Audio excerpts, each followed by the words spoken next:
And welcome, ladies and gentlemen, to another episode of Karls Spirits. This is episode 42, and tonight, I guess we're going to continue with the theme of Bottled in Bond Week. We have a Bottled in Bond from 1792. So, 1792 Bottled in Bond is what we're going to be tasting this evening. And this is a gift to us from our good friends at Barrel 131. So please stop in and see them for your bourbon or spirit needs. They are open. They're ready for business. Go support Barrel 131 because they are supporting us. We've reviewed Barton 1792 small batch previously. This is their bottled in bond edition. So I'm not going to go into a great deal of history here about 1792, but Barton 1792, of course, is owned by Sazerac.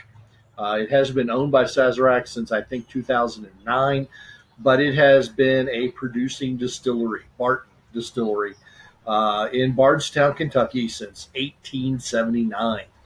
And they are one of the oldest, in fact, they claim to be the oldest whiskey producers in Bardstown, which is commonly acknowledged as the bourbon capital of the world. So kudos to Barton. And they've been producing spirits since 1879. So we're going to look at the bottled in bond version of Barton 1792. I'm not going to go into what bottled in bond means. You should have picked that up in the past couple of episodes.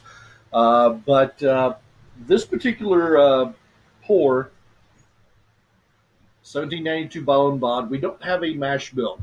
Barton 1792 does not disclose their mash bill. I have read where a lot of people believe it's the same as the small batch, which means it is supposed to be a high rye product. Somewhere between 15 and 25% is the belief. The age is also unknown, but according to bottled and bond regulations, it's at least 4 years. Personally, I'm guessing this is probably closer to 5 or 6. And bottled in bond regulations stipulate it must be 100 proof in the bottle. And that's what this is. So that's kind of the quick rundown on that. In the glass, this is a really nice deep copper color. And it's got some really cool lines to it. They really stick heavy. They coat the glass well. So looks like they're really thick and sticky. On the nose, first of all, I really get two big notes right away. Vanilla oak, and I get a sweet note of honey. There's also a little bit of cinnamon, which I'm putting as a spice to the rye. It's supposed to be a high rye, so that's kind of where I'm going with that. What I miss from this is an abundance of alcohol. There's only a very, very light whiff of alcohol here on the nose. So for 100 proofer not to have that overabundance of alcohol, this has been aged well. This has been done well. Now I have a caveat to the nose tonight. My wife was out here just before I started the recording. She took a whiff, and the first thing she said was Bananas Foster. So I had to look up what Bananas Foster is. I'm not a big banana person. I like banana bread. She found Bananas Foster, which, as I read, is a brown sugar, bananas, rum, and banana liqueur dessert, along with some vanilla. And after saying that to me, as I'm smelling it, I do get a slight hint of banana. I also think bourbon's very suggestive. Once someone tells you what they smell, that's what you tend to pick up. But I know Bananas Foster has been on a lot of reviews of a lot of different bourbons. I don't know what that smells like, but my wife, who is trying to get into bourbons a little bit, has said Bananas Foster on the nose here.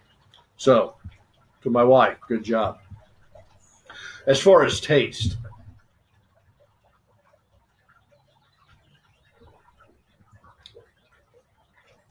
it's a very warm mouthfeel right off the bat.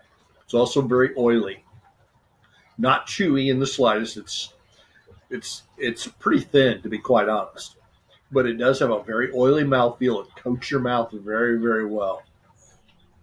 I think the rye spice makes itself known with a little bit of burn. It is not overpowering in the slightest. I also feel like this has more of an earthy taste than some of the other bourbons we've reviewed.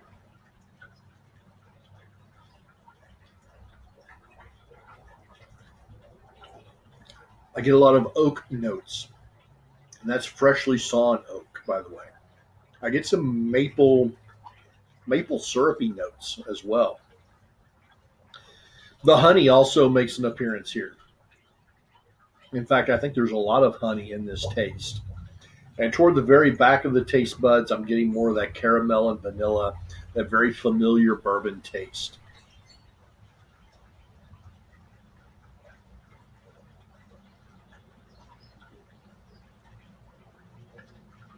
Has a nice medium long finish that is very pleasing. Get a nice Kentucky hug out of this one. I'm sure that's that high rye. It just really gives a nice warm chest feeling on this.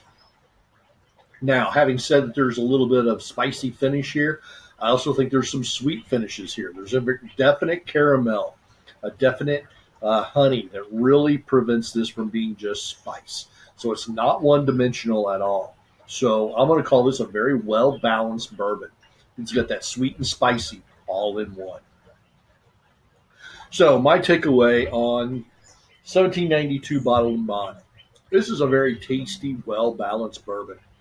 There's something kind of comforting about this drink. It goes down well. It's an enjoyable sip. It's actually very smooth on the tongue, and you get a little bit of burn on the very back. Very, very nice. Is this the best bourbon out there? Again, probably not.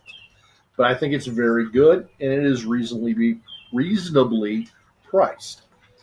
This is a limited edition from 1792. They release this each fall in fairly low numbers. It can be found locally in the fall, but it can be challenging if you don't get it right away. If you can find it, it should be right around the $40 to mid $40 price range. But again, this is a limited release and can be a little challenging to find. So what are we going to give this on the Karl rating? On the Karl rating, boy, I had my mind made up, and now I'm trying to change it. The number that really sticks to me, this is a 4.25 star pour. This is a 4 1/4 stars. It's a really good bourbon.